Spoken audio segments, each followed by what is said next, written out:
Wow, what a day this is. I'm so excited. So am Hello to I. all of hello to all of you who are viewing this. I am here with my beloved coach, and I know beloved to many others, Coach Saloni Singh. Hi, Saloni again. So I would love to introduce Saloni, and fortunately, I have the privilege to do that today. Saloni is one of the most sought after coach, and she is a coach to senior leaders, CEOs, entrepreneurs, and coaches. And what sets her apart is her own work, is the kind of work that she has done on herself, the kind of connection she has to her own deeper self, and through that deeper self, how she radiates love, compassion, and pure joy. And all this comes as a spaciousness and comes in her coaching when she coaches her clients or the coachees. She is so beautifully centered in her spiritual wisdom and never hesitates to share that with all her clients and the community she has. She's such a wonderful person. Uh, and other than being in the coaching profession, I think her story itself is quite inspiring, which is for another day. But before being a coach, she was a gynecologist working in London. She quit that and then stepped into her calling of her soul calling, which is coaching, because of which we have her as a coach in front of us. And on the personal side, she's an author, she's a blogger, she's a dancer. That's a special part of her, and and she is also what we say a podcaster. And on the personal side, again, she's a mother to two lovely teenagers, and with her family, she lives in Gurgaon. Uh, yeah, I think that's about Saloni. I can talk about her for long time, but I will leave the next part and hand it over to Saloni to take it forward. Thank you so much, Ranjit. Thank you so much for all your love. Thank you. I'm so happy to be here, today. And so thank you for such a warm introduction. I would love to tell viewers who don't know Ranjit. So Ranjit Nair has been a coachee, a mentee for me, but also he's inspired me in many ways. So the way I see Ranjit is a person who is very heart-centered, who always operates from his centeredness and being so grounded and connected to the source within him. He's been for decades in corporate, and now he's ventured into the world of coaching. So, and he's doing amazing. I'm so happy for him that he has chosen coaching now as his second inning. So, welcome, Ranjit. I'm so excited for this conversation with you. Okay, thank you so much. Thank you so much, Saloni. Uh, so yeah, I think for today, this part of our quantum shift initiative that we have. Uh, what we intend to spend some time and converse and explore is on the topic of coaching presence. And who better than to talk about the same other than Saloni? So I will make a start, Saloni, and we will start with something which is so basic, which is we have heard so much about coaching presence in the coaching space. So I wanted to start with asking a very basic question about what would you term or what would you share as coaching presence? What would you say is coaching presence? Lovely question to start with, Ranjit. So, before we talk about coaching presence, actually, I would love to say let's talk about presence first. Because presence is something like it's an inner power.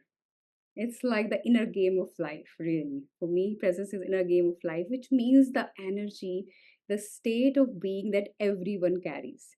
It's like when you meet a person for the very first time, before they say anything, before they do anything, even if they don't blink or move anything, you do sense something in their presence.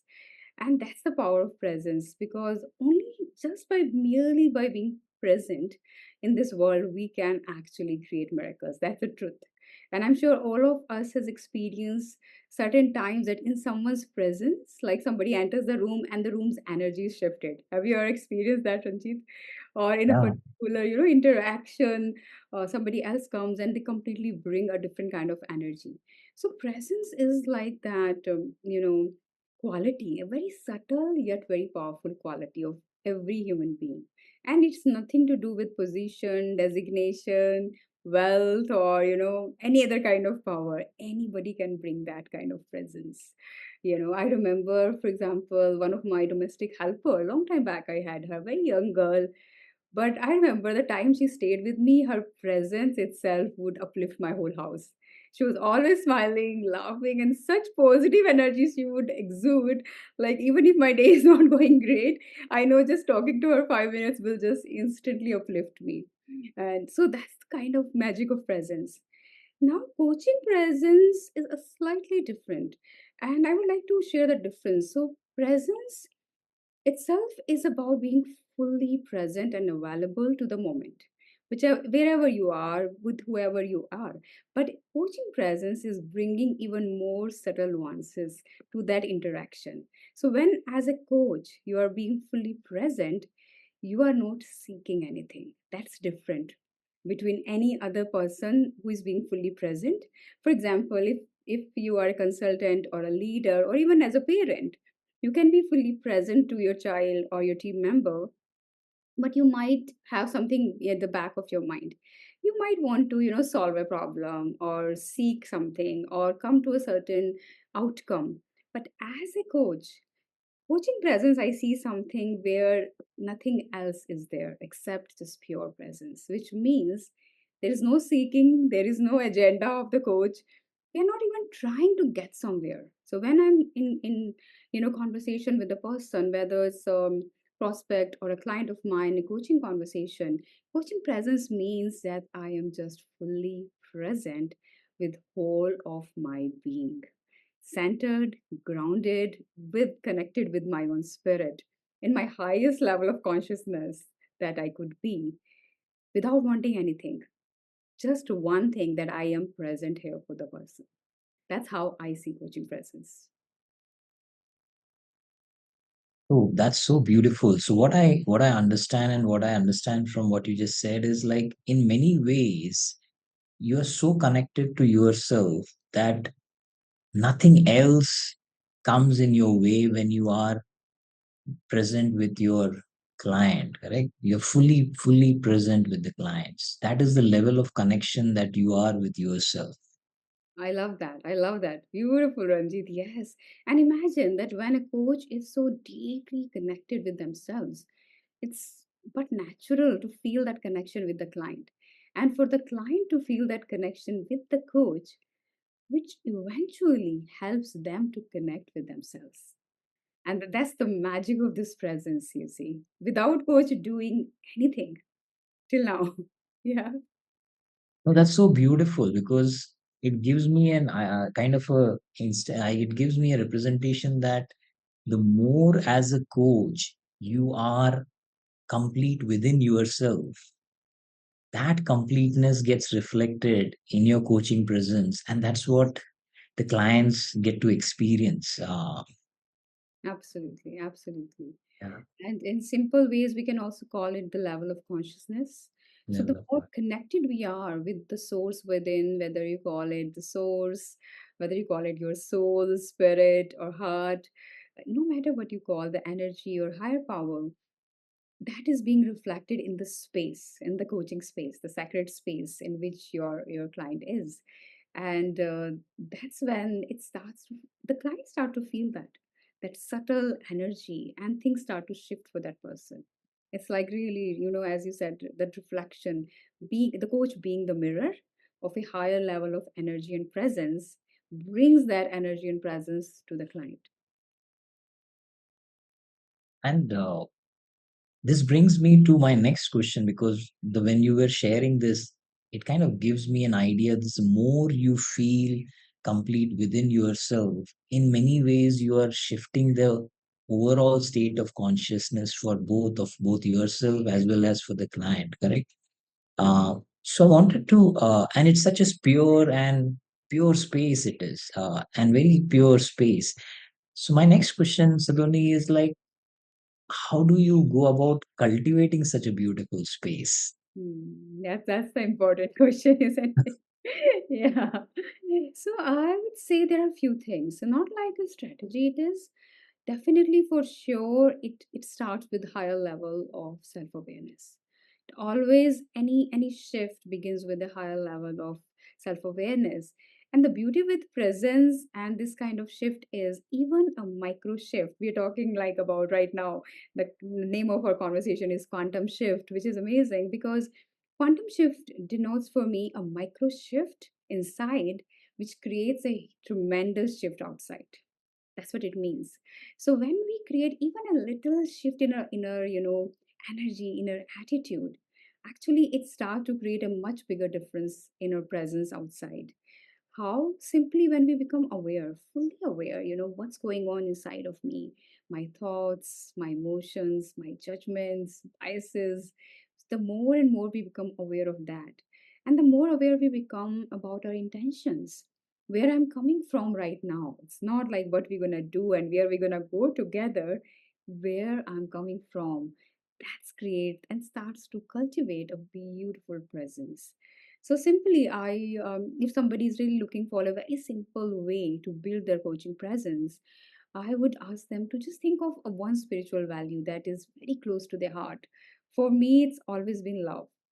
So a simple way, if I am, well, even if I'm having a tough day or something is going on and I'm not fully myself, simplest intention when I'm entering into any interaction is to be the most loving space I can be, no matter where I am right now, the energy and the consciousness level, but to be the most loving space. Now, what happens with such an intention? If I'm just entering into a meeting and I bring this intention, something will shift. At a micro level, something will shift inside me because of that loving intention that I want to bring, and that will create naturally an impact outside in my presence. So one of the things that you mentioned, Saloni, was awareness about your emotions, awareness about your thoughts, awareness about various tendencies and everything, awareness about that. So somewhere while you were saying, what crossed my mind and heart is that in a way, like you're having a very beautiful relationship with your own self, correct? You have a very kind of a pure and divine kind of a relationship with your own self, wherein you are observing all these things, you're taking care of all these things and holding them in high respect and regard. Is that, yeah, Absolutely. That's a beautiful way of putting it. I'll go even next level. It's really starts with complete acceptance of oneself, like 100% accepting oneself, even our judgments. So a lot of time, we say to our clients, for example, as a coach, I'm going to be completely non-judgmental. To be honest, that's not true. What I've realized, as human, it is just not possible to not judge. Like the moment we wake up, we are judging. Like, for example, oh, even it's a judgment. Okay, what I'm gonna wear, or this looks good on me, or this doesn't look good on me, or this is what I'm gonna do. So there is mind is constantly analyzing what is right, what is wrong, and it's needed to live day to day life. It's required. What we can bring as an intention is that how to notice our judgments, become aware of our judgments, and then let them pass through us. So that's the important job as a coach. So when we are talking to someone, and beautifully we can practice that even in any interaction for that matter. No matter we are meeting somebody for a business network, or we are meeting somebody, just let's say we are going out for shopping, and we are meeting someone standing at the shop anywhere, and we can just notice what judgments goes ahead. So when we look at someone, the way they're dressed up, the way they are carrying themselves, the way they are talking, notice the judgments that we are holding. Instantly we judge people. If somebody is rude, our mind might say, oh, this person is being really rude, Or if somebody is really talking in a very eloquent manner, then we also judge, oh my God, they're amazing. And we might judge ourselves. I'm not like that. That also happens, right? So constant self judgments and judgment for others keep going on, right? The first step is to notice that judgment and remain non-judgmental to that. So it can happen that when you see your judgments, you start to judge, oh, I am being judgmental, or I'm a judgmental person. That's not the agenda here, right? The thing is being very loving towards your own judgment, just witnessing them like the waves are passing through the ocean, right? And remembering, I'm the sea here, I'm the sea, the depth of the sea. And for, let's say, in a coaching conversation, I remember, like, I've been in coaching for a very long time and I've heard all kind of things. So it can very much happen with the coach that somebody comes up and they see something which is not in alignment with the value system you have. Somebody might tell you that they have beaten their child. Somebody might tell that, they have been in an extramarital affair. Somebody might tell that they have, betrayed a team member, taken credit. Any kind of things coaches are going to bring, and a lot of time is going to be in conflict with your value system. Now, what do you do with that? You want to be fully present and help that person see they can be better than this, right?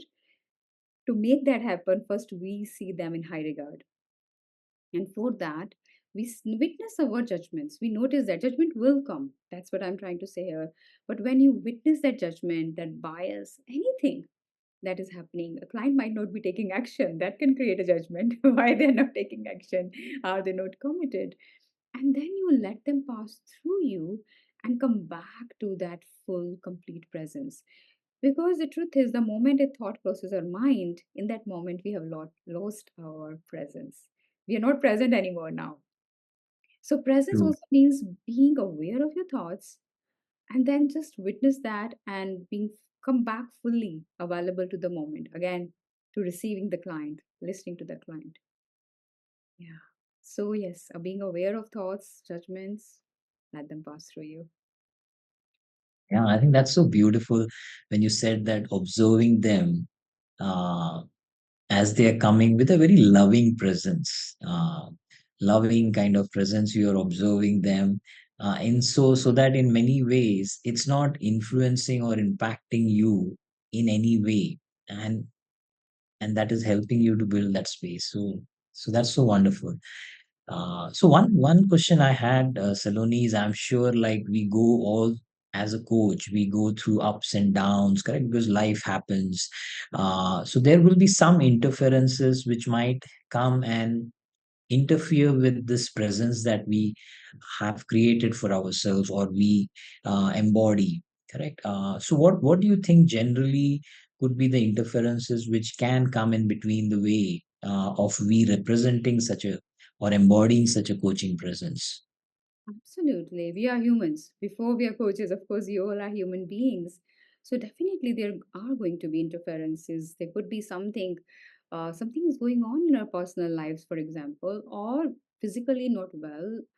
We might have conflict with a family member. Anytime we are going through any kind of emotion, or child is going through something that might make you feel worried about some, or anything like that, the first thing is I always recommend, and this has really helped me, is having a spiritual practice.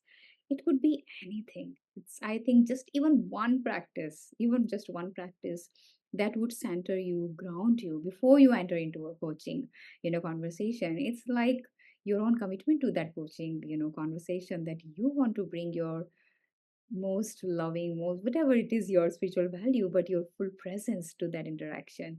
Then you can even take 5 minutes just to stay in stillness and notice those waves of emotions going through you again, as I mentioned, without any judgment, with lots of love, just witnessing that and letting that pass through you. That will help you come back to the present moment fully.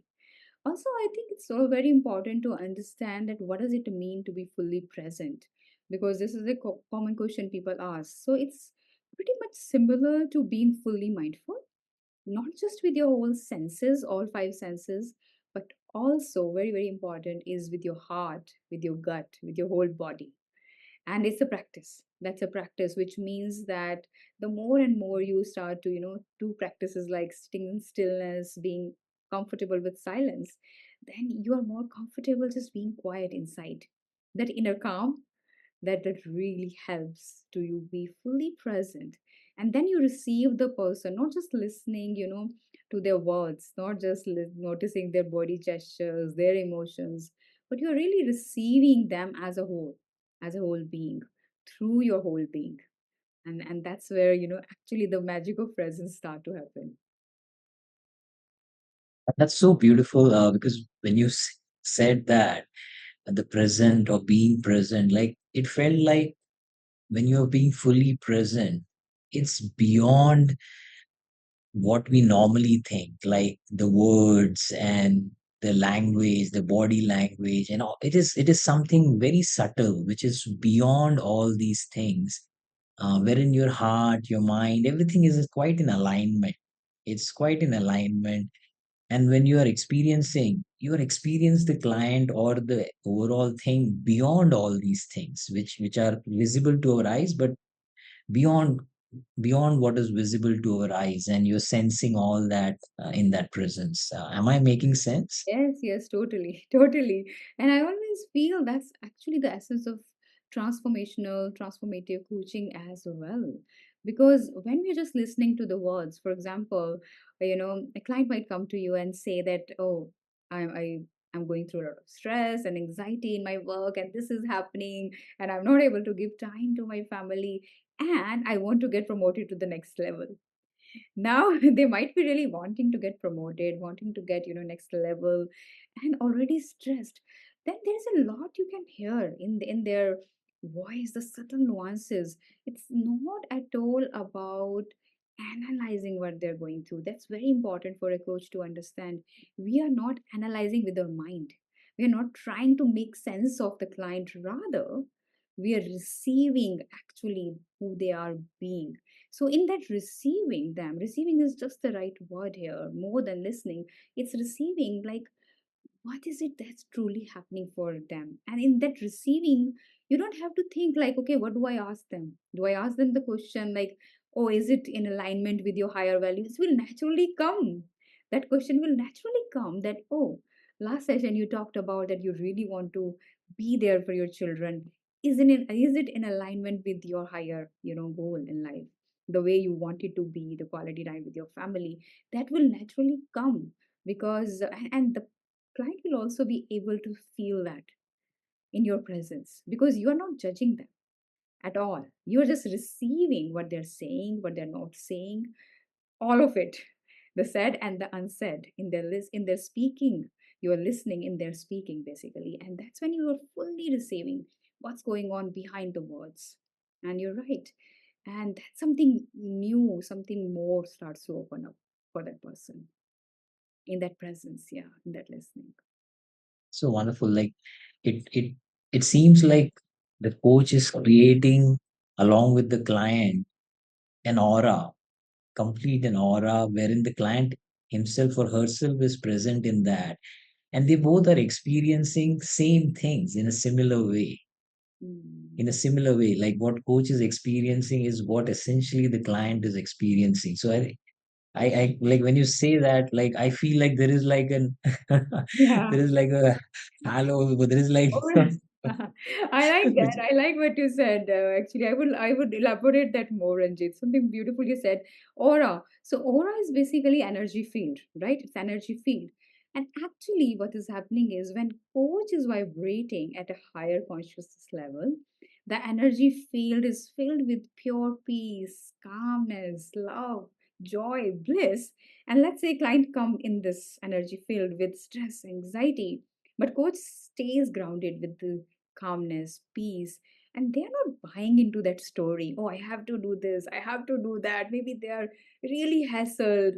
I remember an entrepreneur couple once were my clients, and they were like, "No, no, we have a launch next month, and there is so much to do." Like literally, they were breathless while they were explaining. But when you just stay in that energy, the calmness, and they start to kind of slow down, mellow down. And then they started to say, oh my God, we are totally burned out. We don't know what to do. And I would just keep telling them, just, okay, let's take a deep breath here. let's take a deep breath here. And like, within few minutes, they were like, we just need to first feel relaxed. And the first thing that they took from their session was just go on a date. That came out. Just go on a date, have fun first, and we'll talk about the launch. Yes, it's not about that you defer your life. It's not about that, but it's about they get to understand that something so important is missing right now. So important, like taking care of themselves as a human being, as a couple, and it's just not helping because in that calm energy, they start to realize that most of the stress is just self built. And because of that, actually, they're losing a lot of energy, they're losing so much power, and they can do things in much lesser time with much more productivity if only they stay calm. So that coach doesn't need to say that. I didn't need to say that to them. I just need to stay calm and not get hassled that, oh my God, yes, you should do these 10 things to get to that launch. Rather, let's breathe. So they will naturally come to that realization that actually by breathing, taking a few deep breaths, by slowing down, really just being still right now will help us. Will help us. I remember very recently this thing happened. Very recently, last week actually. I had a first session with a senior leader, and he was just saying that, oh my God, I'm so lost. I'm so lost.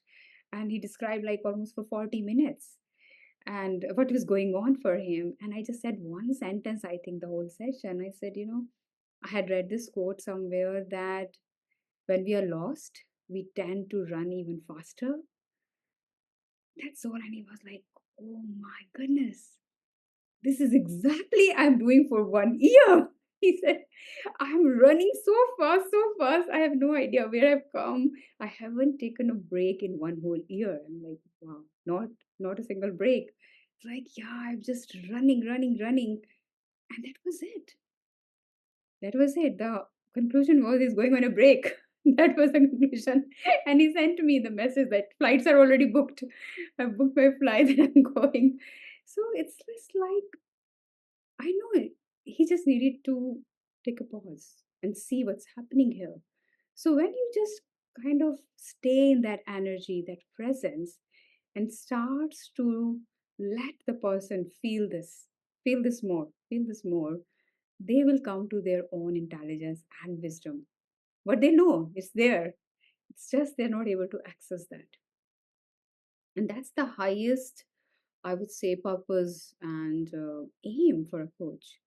It's coaching skills and competences. It's okay. It's one part, the outer game we call it, or it's but very, I would say, a very little percentage of the coaching magic, which happens through skills and competencies. The bigger thing, the transformation happens, is with that kind of presence, because that's what should shift perspectives. Because once that consciousness level is raised, once we create that kind of aura and energy field, and the person starts to vibrate at a higher vibration, they will know how to solve any problem. They know already, they know I need to do this.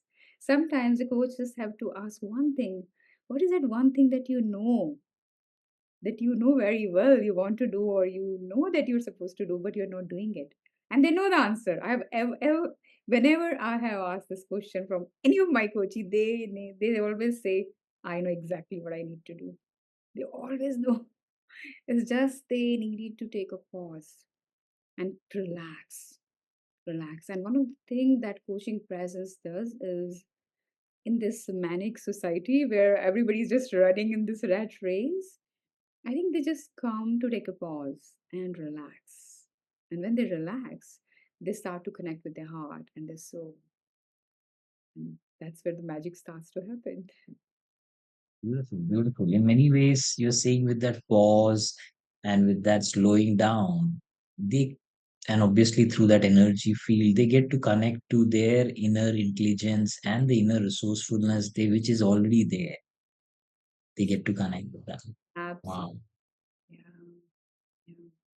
So one question I had, obviously, since we are talking about coaching, We learned about how it helps in the coaching as such, coaching space.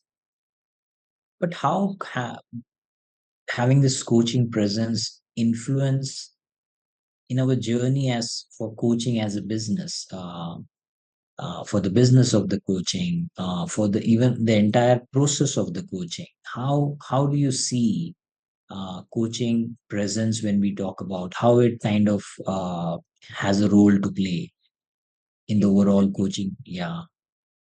I think a huge role, Ranjit. And again, it's very underrated. We feel that coaching presence is only when we are coaching, but actually, coaching begins when somebody feels connected to us. The very first thing a person is looking for is connection. Think about what does human being really need in this world, which is like so connected because of internet and everything, but we are so disconnected from ourselves and from people who are close to us as well. So the first thing a human being want, and it's a human need, is connection. And the reason people feel connected to someone is because of their energy, because of their presence, what they're bringing to the interaction. And that will definitely create magic in business, because business is all about relationships and connection and nurturing that relationship. So once a person feels connected to you, it's very natural. I mean, all the time I hear this from people when they come to me, like, and if I ask them, like, okay, what brought you here, what made you feel like you want to connect with me, I've always heard this exactly same thing. I don't know why, but I just felt connected. Even through a page on my website, on my social media, I just felt that connection with you. So there is something very subtle, as we talked about, in that energy, in that presence. People feel it. An interesting thing, just to wrap up this, I would say is it's nothing which we can fake, which we can act upon. We do need some inner work, as we talked about, becoming aware of our thoughts, really being mindful of our presence. It's not possible that you are being, angry at home, you're, lashing out at people at home, or you're being triggered in traffic, or you're being really, short tempered and impatient other places, and then you can bring a very calming, loving presence in the coaching session. I mean, we can always act, but that's not going to be a true presence. Yes, we all get triggered. I'm not saying you have to be a saint outside, but on a spectrum, we can't be an opposite, right? We have to be somewhere calm, peaceful, content in our lives as well. That's when we can bring that kind of coaching presence. So it's holistic work, and the more we work on ourselves to become that loving person, to become that non-judgmental, unconditionally loving, respectful person, and that's what we bring to the coaching as well. Thanks a lot, Saloni. I think you summed it in a many ways. This entire episode that we had, like coaching presence is not just coaching. It's in many ways way of life. And the more it becomes a way of life, it naturally starts building up or reflecting in your coaching space as well. So thanks. That's been a wonderful interaction and conversation, Saloni. Thanks a lot for sparing your time and being with us. And I hope all of you who are listening, you too had a wonderful time listening to both of us. Thank you so much, everyone. Thank you. Thank you, Ranjit.